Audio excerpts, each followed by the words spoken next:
hand it over to Jen. Great. Thank you. Thanks. Good morning. Thank you for joining us. I very much appreciate it. Like Jason said, we're doing this in a Zoom style, but I am going to share my screen because I created some great slides for you guys. So that's what I do now. And you'll still see my face, and Jason will help monitor the chat for me. Okay, so let me share screen. Here we go. So this is a quick hits 30-minute webinar on the new FAR condominium writer. This just came about, so I thought it would be useful to walk through it just really piece by piece. There's a lot with condominium HOA law that is confusing for people that have been in the industry for a very long time. So my intent is to try to clarify mysteries and make sure that you have the basics. So 30 fast and valuable minutes. Everybody's visible, so mute your speaker, but Jason's already done that for you. You can unmute yourself to ask questions. You can use your raise your hand function. You can use the chat. It'd probably best for me to get through the material, but if you have a burning question, let's talk about it. It's not a problem. We are going to send you a copy of this latest FAR condominium addendum after the course. And then the bonus is I'm also going to send you 2 templates for what's called a written request under the Florida condominium statute and an official records request under the Florida condominium statute, which you may find useful and you'll understand more about as we get along. And then the last thing I have to say, because I am an attorney, is that there is always a disclaimer. This webinar is educational in nature, does not create an attorney-client relationship with us. I'd love to be your attorney, but there's not one because you took this webinar. And if you want to take any actions from this, speak to your trusted legal counsel before you do anything. Okay, so let's get to it. I literally took screenshots, so we're going to walk through the new writer. This is how it's going to work. So the first part of this that I think is important, and you'll notice, and let me just move so I can see here. Perfect. Association approval. So first of all, this might sound silly. A condominium is not an HOA or a cooperative. A condominium is a condominium, and there's a declaration of condominium that is filed in the county in which the building is. You cannot look at a building and say, I think that's a condo. Do not do that to yourself. You need to be sure it's a condominium. You'd be surprised. So it's important, and you'll hear me say this. There's a lot that I want you to take away, or things that I want you to do prior to even getting the point of filling out this writer. So determining, is it a condominium or not, is the first step. Then the first number 1 is around association approval. So big myth, not every association has the right to approve or disapprove. That is an absolute myth in the world. So you have to be sure. How do you know? Well, you would need to look at the declaration of condominium and determine whether they have that approval right. What is important here, and I put this, in highlighted, if approval is required and is contingent upon the buyer being approved no later than X days, if you leave it blank, it's 5 days prior to closing, you would check this. If it's not required, you just say it's not required. But you've got to know this before you get to this point. Additionally, if a buyer is not approved within the stated time period, this contract will terminate and the buyer will be refunded their deposit. So the second sentence here, within blank, shall initiate the approval process in order to complete the transfer, etc. So this is, I think, sometimes where people just, once you get your signed contract as a realtor, which I understand is like, yes, but you have to be sure this is accurate. You cannot rely on what your seller is telling you or what you believe is in the MLS listing. Next thing, write a first refusal. So there's a difference in approval. There's an outright approval by the association if it is in the governing documents. And then there's also what's called a first right of refusal. So the first right of refusal is slightly different. It allows the association in Section A or in Section B, the members, to actually say, we have a right of first refusal and we have another person that is similarly situated is going to pay the same amount to actually take this property. These are few and far between ever used, but it's something you need to be aware of because, again, if there is a right of first refusal within the stated time frame, if there's a failure to confirm or otherwise the right has expired, the contract can terminate. So you'll notice all of my highlighting is around when the contract terminates because that's what I think is most important for you to understand. But again, in this section 1 and 2, you just need to be clear. One, is it a condominium? And I know you're thinking, come on, Jane, I'm serious. Is it a condominium? And have you looked at the declaration? Have we confirmed whether they have the right to approve or they have a right of first refusal? Super important. Next step, fees. So this is, you think about this pretty simple, like, oh, I would ask my seller, do you pay monthly? Do you pay quarterly? Do you pay semi-annually? Do you pay annually? It seems very simple, and it is. However, one thing I need you to know, one, it can be in the declaration, so it'll actually be listed, and sometimes in the bylaws, it'll tell you how the assessments are being paid.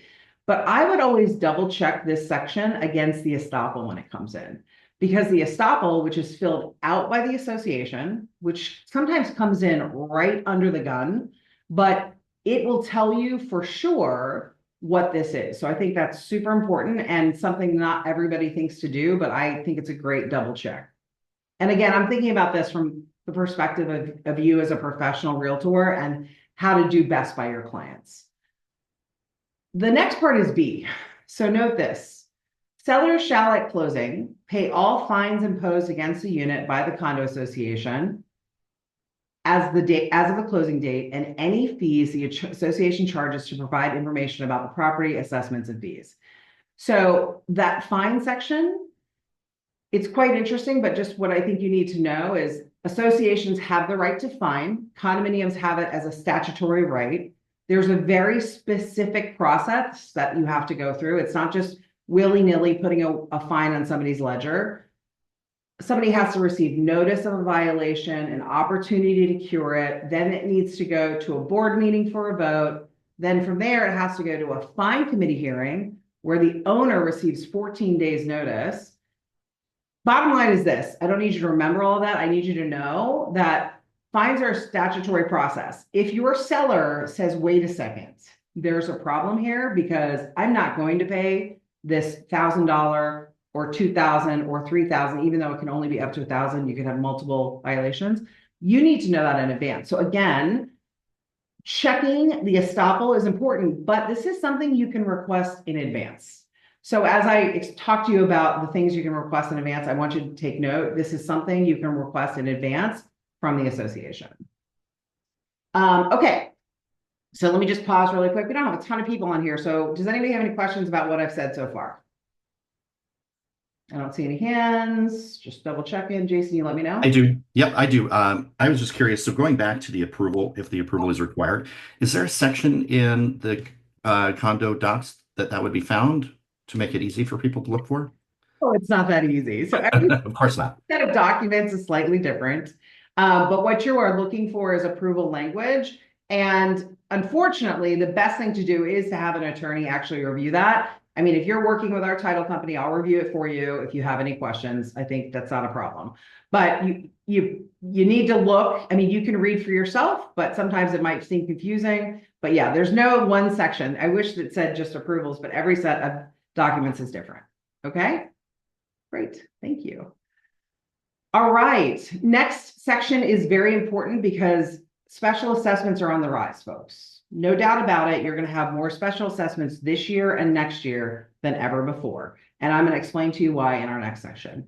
So the seller represents that they're not aware of any special assessment that has been levied by the association or that has been an agenda item or reported in the meeting minutes within the last 12 months, except for blank, blank, blank. Now, your question to your seller is, have you gone to every board meeting? Like straight up, have you gone to every, because if you haven't, you do not know this. And so therefore you need to do an official records request or a written inquiry, which I'm going to explain to you in a moment. So just be clear, seller's excited, they're a motivated seller, they want to move. Yeah, let's go. Now, in the end, the estoppel is going to tell us what the special assessments are, and that is accurate. However, I think it's critical that this is accurate as well. So you want to be sure you walk through this, I think, frankly, when you're listing, and when you're a buyer, when you're looking at those MLS listings that are maybe incomplete, you want to be thinking, hey, we need to ask this question. Okay, it goes on to talk about if special assessments levied or pending. Yeah, do we have a question? That's okay, no problem. And you can read through it. It's very simple. It walks through the effective date, when does it happen? But then number D comes in, which I think is interesting. Not aware of any pending or anticipated litigation that is affecting the common elements. Again, your question to your seller is, have you been to every board meeting in the last 3 years? Because you can't possibly know. You could look up in the court records to see if there's a case, and this does get explained in the estoppel. But again, you're filling this out and you want it to be accurate. Okay. Last bit here is the sprinkler system. So this is, you may not even thought about this. So the sprinkler system is not for every condo. The sprinkler system retrofit that they're talking about, number 4, is for condominiums that are the occupied floor, last occupied floor is 75 feet or higher. So we're really talking about a high-rise condo here. Again, you can look at it and say, I think that's a condo. You're probably right, but I want you to double check it and determine, okay, did they have a retrofit vote, which was a majority of unit owners. And it doesn't mean that they had to upgrade. It's really for buildings that had non-sprinkled high rises. That's actually how they talk about it. So if it's, the thing for you to think about to be practical is this an older high-rise building? Then I need to consider number 4 because the seller has to furnish that to the buyer. And again, I'll explain to you how to do that. Okay. All right. Non-developer disclosure. Now we're getting very, very meaty. So the buyer hereby acknowledges that they have provided a current copy of the declaration, articles of incorporation, the bylaws and the rules, and a copy of the most recent annual financial statement and the annual budget and FAQs and FAQs answers document more than 3 days prior to the execution of this contract.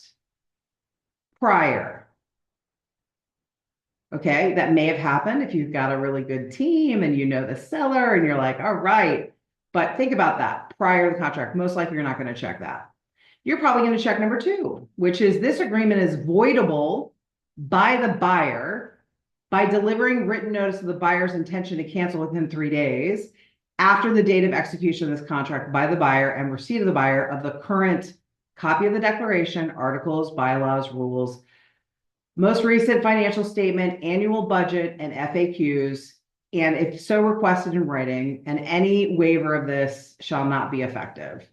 So just really note that. And also I want to point out the annual budget is new in there. So that's not something you've seen before, and that's something that needs to be requested. So again, critical moment where you need to determine. It's most likely not the first, not A, it's most likely B. Okay. So really important. Number 6, buyer's request for documents. The seller shall, at the seller's expense, provide them with the current condominium documents, which are all the things I just said, as well as a governance form. The governance form can be Googled, everybody, and it's just a DDPR pamphlet about governance in condominium associations. But here's the key. Check 1. You either request it or you do not request it. If you leave it blank, you've requested it.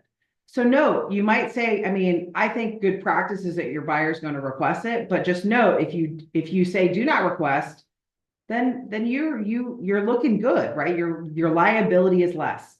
And what that means is a current copy of the document specified in 5 above along with the governance form goes to the buyer. So if the contract is not closed, the buyer has to immediately return the documents or reimburse the seller for the cost of documents, if any. Very interesting.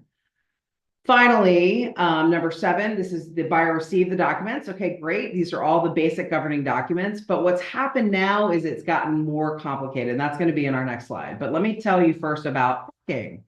So parking is not an absolute. It does not just run with the units. You need to be very clear that these need to be deeded to the unit. Otherwise, they're pertinent, which is considered a limited common element. And sometimes the board can change those parking spaces, which is quite often. So in any event, be sure that this is accurate and you understand the number of parking spaces, and the other is the actual deeded parking space. All right. This is the major change, and really the impetus of why I wanted to talk to you today, because milestone inspections Structural integrity reserve studies and this turnover inspection report are critical. Turnover inspection report's been there, but this is milestone inspection is different. So first I'm going to go over this and then I'm going to explain to you what a milestone inspection is. So option one under milestone inspection is it's required to have, the association's required to have it and has completed it. Okay, great. Option two is it's not required to have a completed milestone inspection. Okay. And three is it is required to complete a milestone inspection, but has not completed such an inspection. So I'm about to explain to you what milestone is, but this is what I would say to you. If you do not know the answer to this, the third option is your best option, because you're not, you believe that they need to have it and you're not aware if it's been completed. You never want to say you know that it's been completed unless you have that report in hand. So now let me show you how this works. So the milestone inspection is a structural two-phase inspection for buildings that are 3 stories or more. Your opinion of a story that the bottom is only parking, it's not a story, is not accurate. And I'm not saying it's your opinion, but people think this, right? It's 3 stories or more, period. So that should be your, okay, is this building 3 stories or more? I need a milestone inspection. It's defined as a milestone inspection must be performed by December 31st in the year in which the building reaches 30 years of age, based on the date of the certificate of occupancy, and every 10 years thereafter. There is an exception for a shorter requirement. So if law enforcement agency determines that local circumstances, including proximity to saltwater, require a milestone inspection must be performed before December 31st, in which the year reaches 25 based on the date of certificate of occupancy and thereafter. So it takes that from 30 to 25. The bonus knowledge here is that if the association is required to complete a milestone inspection before December 31st, 2026, you may complete your SIRS simultaneously, which I'm going to get to, but it could be done together. Okay. Now, let me go to the next slide. Miami-Dade and Broward are different, guys. So for a long time, you've heard about what's called recertification, 40-year inspection. Have you heard about that? 40-year inspection. Okay, this is what I'm talking about. So Miami-Dade and Broward have their own safety inspections that are more stringent than the state milestone. In Miami-Dade and Broward, the association not only has to pass structural, which is what the milestone is, a structural review, but also electrical. In Miami-Dade and Broward, that 3-story limit does not matter. They do this based on the actual square feet of the building. So Miami-Dade, it's 2,000 square feet. In Broward County, it's 3,500. There is always an exception for 1 and 2 family dwellings that are exempt. And obviously, fee simple townhomes are exempt in these counties as well. And I say obviously, but I'm going to take you back to my first statement. People think townhomes are not condos, and often they are. So you've got to look and see, is it a fee simple townhome or is it a condo for the exception? But this is what's called the recertification that you've heard about for a very long time. So let me move my thing here. So how do you get this milestone inspection? How do you know as a professional realtor? Well, first of all, within 45 days after having the inspection done, the association should have distributed a copy of the inspector prepared summary to each unit owner. So back to my question for the listing agent. Hey, seller, have you been to all the board meetings? Have you received a copy of the summary for the milestone inspection? The next thing you can say to them is, if you haven't, well, it's supposed to be, this is the next paragraph, must be posted in a conspicuous place on the condominium property. What do I mean by conspicuous place? Conspicuous place is where they generally put up the board meeting notice. So that term conspicuous place is used throughout the condominium statute. Most likely it is exactly the same spot. So you can say, hey, let's go down to the mailroom where they have the agendas listed and let's see if the milestone is listed, because it needs to be up there.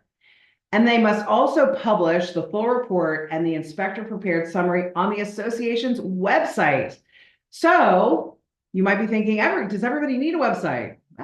Not exactly. So right now, at this point in time, 150 units or more must have a website. January of next year, 25 units or more must have a website, which is actually great for us as, real estate professionals to be like, ooh, because if it's on the website, guys, you can just pull all of this, right? It'd be much easier. But right now you've got a full year where 150 units or less, you're wondering where the milestone inspection is. And based on what I just told you, you know you need to have it. Okay. Super, super important. Okay. Let me keep going. Now, I'm going to move from, so there's milestone inspection and there's SIRS. SIRS, okay, I'm going to say this one more time. Milestone inspection is a structural review, unless you're in Miami-Dade County or Broward, we get electrical too. SIRS is a structural integrity reserve study. So this is where everyone's been like, what's happening with reserves? So let me tell you a myth. Reserves have always had to be fully funded in the state of Florida. Always. People think, no, they've always had to be fully funded. Condominiums have had the right to reduce them or partially waive them or waive them entirely based on a unit owner vote. What SIRS did is said, you cannot do that anymore. That's what SIRS said, okay? And I'm going to explain to you what SIRS is, but notice you've got two options or three options here. One, it's required and they've completed it. Awesome. You guys have a copy of the SIRS study then. Two, it's not required. And yeah, it's just not required. Three, we're required to complete it, but we have not completed such study. So I'm going to give you the same thing. Like if you're really unsure, you're going to go with number three because the rest of them create a lot of liability and risk to lose the contract in the sense that you losing the contract, but there's voidability provisions for the buyer. Okay. All right. Now, what is SIRS? Just this is it. So an association existing on or before July 1, 2022, which are controlled by unit owners other than the developer, must have this study completed by, it was December 31st of last year. For each building that is 3 stories or more in height. So again, you've got the 3 stories or more in height, guys. The components, and these A through H are the reserve components. So you must fully fund for your roof, your structure, which is defined as load-bearing walls and other primary structure, your fireproofing, your plumbing, your electrical systems, your waterproofing, your windows, and anything that has deferred maintenance more than $10,000. Those have to be fully funded, which is why, as I said to you earlier, you're going to have way more special assessments this year, way more. And people are going to sell because they don't want to pay these special assessments. Let's be honest, right? So this is what you need to know is like, so milestone inspection structural review comes from the county. Okay, got it. SIRS is a review that happens based on these components, which is why, remember we talked about, you get an annual budget. So your budget will tell you whether this has been done. Now, what's interesting is that you must fully fund this unless you waived it last year. So there's this little caveat that the legislature created. If you waive it in 2024, this year didn't have to have it in the budget. But if you started this fiscal year as of January 1 without those waived for this year, you have to have fully funded. No doubt about it. Okay. So now how do you get that? How do you get the SIRS report? Within 45 days after it being completed, the association should have again distributed a copy to the owners, or you can get it by a written request. So that's really where we're going to go with it. Now, let me just go over this very quickly because I realize how fast 30 minutes goes. I've got 5 left. Okay. So look at these options regarding the milestone inspection and the SIRS report. The turnover inspection report, folks, is for developer-owned properties that have just turned over. So you can read that. And for the sake of time, I'm just going to say, let's keep going. So the buyer hereby acknowledges that they've been provided a current copy of the summary of the milestone inspection and a copy of the turnover report, if applicable, and the SIRS report, if applicable. That this has happened more than 3 days prior to the execution of the contract. Now, I think you and I both know no one's going to have that 3 days before unless we've done a lot of new due diligence and gotten ourselves ready. Second option, the agreement is voidable by the buyer by delivering written notice of their intent to cancel within 3 days after the execution of this agreement and upon receipt of the current copy of the milestone inspection and the SIRS. So they can void it within 3 days after receipt of the milestone inspection and the SIRS. And the buyer may extend the time for closing for a period of not more than 3 days. And again, it all has to be requested in writing. So that's number 2. And then option number 3. Oh, Oh, it's one. Oh, I'm sorry. There's only one and two on this one. So this is the option. So the key here is that you've got to get these documents. You cannot wait. I'm going to let you know as a title company doesn't go and collect these documents. Okay. This is the diligence now of the realtor professional, both in the listing and in the purchasing. And you want to be very, very clear about it. All right, let me keep going really quickly. This is the end of the disclosure. This disclosure summary is exactly the same as it was before. And now I want to share this with you. Super important. So get the information before the listing and before submitting the offer. So one, call the association and the manager or stop by the office. First thing you do. And you just request these documents. And I will send you, I'm going to add a bonus. I'm going to send you a checklist of what you need for both listing and purchase, okay? So we'll send that as well. Check the association website if they have one. You can request an official records request, which is an option to inspect records by the seller. Only the seller has standing, and the association has to respond within 10 days. This is probably the fastest way to get the information. They don't have to give it to you, but they could. They could direct you to the website, but they could also say, come on into the office and you have the opportunity to make copies or use your scanning device. The last option is a written inquiry pursuant to the Florida Condominium Act. The problem with a written inquiry is that they've got 30 days to respond. And then if they kick it to an attorney, they get another 30 days to respond. So really 1, 2, and 3 are the best options. And again, I'm going to send you a template for both. You can check sunbiz.org if you're not familiar with the website. It's the Division of Corporations for the state of Florida for the official mailing address and registered agent of the association. And then, like Captain Obvious, you can do a Google search, right? Just do a Google search, see who you can find. Do they have a Facebook page? Try to find the manager. All of this, very, very critical. And I just hit it right under time. And I feel terrible because I didn't take many questions, but we have 2 minutes. And I'd like to do these as fast webinars. We're going to do another one on the new closing fees, probably in 2 weeks. So I really want to stay on time for you guys. So it's, valuable. You can jump in and jump off. If you have any questions now, let's hit them. And if you want to stay to hear the answers.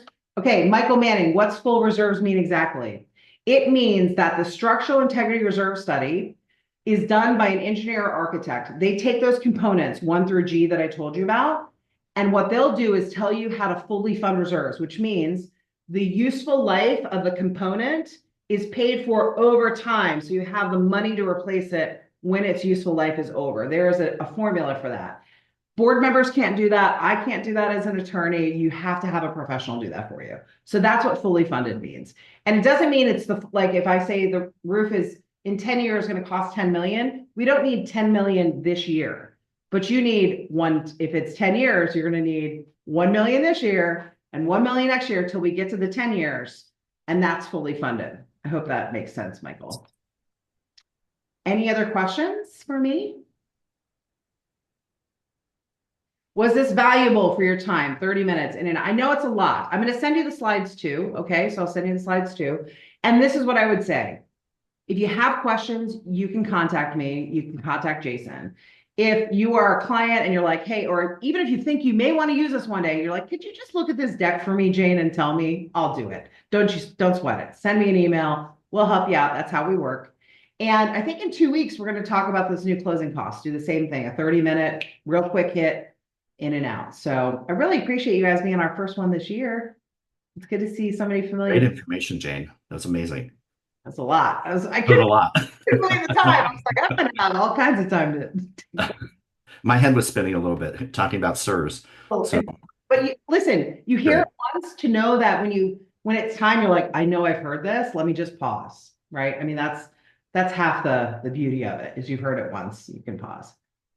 Okay, folks, have an awesome day. I will stay on here if anybody wants to chat with me. And otherwise, go crush it. Go close some deals. I love it. Thank you all. It's good to see you, Alfredo. It's good to see you, Terry. Hey, it's good to see you, Jane. How are you? I'm feeling great. Here, let me stop the recording real quick.